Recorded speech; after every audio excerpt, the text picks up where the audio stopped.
ओम मंगलम भगवान शंभो मंगलम वृषभध्वज मंगलम त्र्यंबको देवो मंगलाय तनोहर। भगवान शिव के आस्थावान सज्जनों, श्रावण मास में वैसे तो प्रतिदिन भगवान शिव का अभिषेक कीजिए। बड़ा ना बनता हो आपसे, ज़्यादा समय नहीं आपके पास, तो लघु रुद्रो लघु रुद्र से यानी लघु रुद्री से कहते हैं 16 मंत्र भगवान शिव के 5वें अध्याय में जो 16 मंत्र है उनसे भी आप कर सकते हैं। उसके लिए हमने हिंदी में रुद्री का हिंदी में दोहा चौपाइयों में तैयार कर दिया है। आप उसका भी पाठ करके और भगवान शिव को अर्पित करें जल, तो निश्चित रूप से उसका लाभ आपको मिलेगा। और आज हम आपको बताने जा रहे हैं कि आप लघु रुद्री भी नहीं कर सकते, 16 मंत्रों से भी नहीं कर सकते, तो आप केवल ओम नमः शिवाय बोलते हुए भगवान शिव को जल अर्पित करें। और देखिए अभिषेक में क्या क्या, अभिषेक के समय आप अपनी मनोकामना के लिए, अपनी इच्छाओं के लिए क्या क्या जो आपकी इच्छाएं पूर्ति हो सकती है, किन किन वस्तुओं से, किन किन वस्तुओं को मिलाने से, जल में मिलाकर अभिषेक करने से।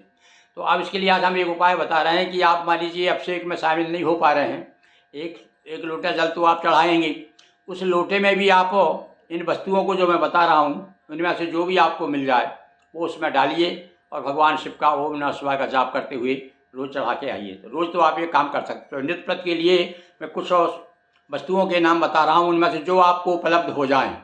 देखिए, शत्रुओं से यदि आप ज़्यादा परेशान हैं तो थोड़ा सा आप पीला सरसों, 10-15 पीले सरसों उसमें लोटे में मिलाइए, जल में डाल लीजिए लोटे में और उससे अभिषेक करिए, मतलब जल चढ़ा दीजिए ओम नमः शिवाय कहते हुए।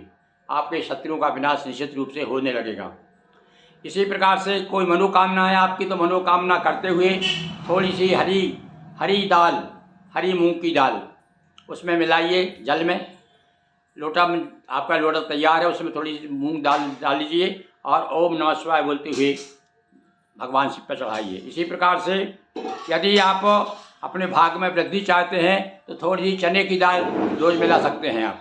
इसी प्रकार शनि का प्रभाव कम करना है तो थोड़ा सा उड़द की दाल अपने पास रखिए, थोड़ी सी उड़द की दाल उसमें डालिए लोटे में।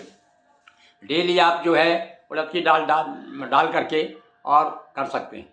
इसी प्रकार से आपको कर्जा बहुत हो गया है, मुक्ति नहीं मिल रही है उससे, तो थोड़ी सी मसूर की दाल, इसके लिए विशेष भगवान से प्रसन्न होते हैं। थोड़ी मसूर की दाल डालिए लोटे में और जल चढ़ाइए। अब जरूरी नहीं कि अभिषेक में आप करें, आप तो रोज़ भी कर सकते हैं इसे। एक लोटा जल ले लीजिए, सुबह मसूर की दाल उसमें डालिए और चढ़ा दीजिए भगवान शिव को, वही ओम नमः शिवाय जाप। इसी प्रकार से बेलपत्र चढ़ाने से संकट दूर होते हैं, शक्कर चढ़ाने से सौभाग्य, धतूरा चढ़ाने से संतान का सुख मिलता है, दूध से मानसिक शांति मिलती है, चावल से धन प्राप्त होता है, इलायची चढ़ाने से भगवान को दरिद्रता दूर होती है, और केसर चढ़ाने से दाम्पत्य सुख मिलता है, शहद चढ़ाने से भगवान जो है सुंदरता प्रदान करते हैं, आकर्षण बढ़ता है, आपके चेहरे में ओज बढ़ता है शहद चढ़ाने से। दही चढ़ाने से आनंद का वातावरण प्राप्त होता है।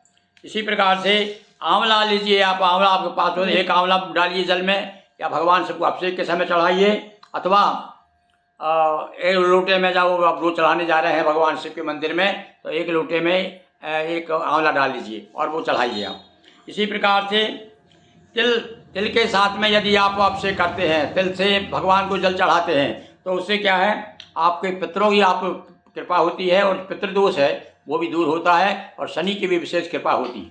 तो इसी प्रकार से आज हमने बहुत सारी चीज़ें आपको थोड़ी सी बता दी है। आप इसको अपने काम में लीजिए, अपने जीवन में उतारिए, भगवान शिव की कृपा प्राप्त कीजिए। ओम नमः शिवाय।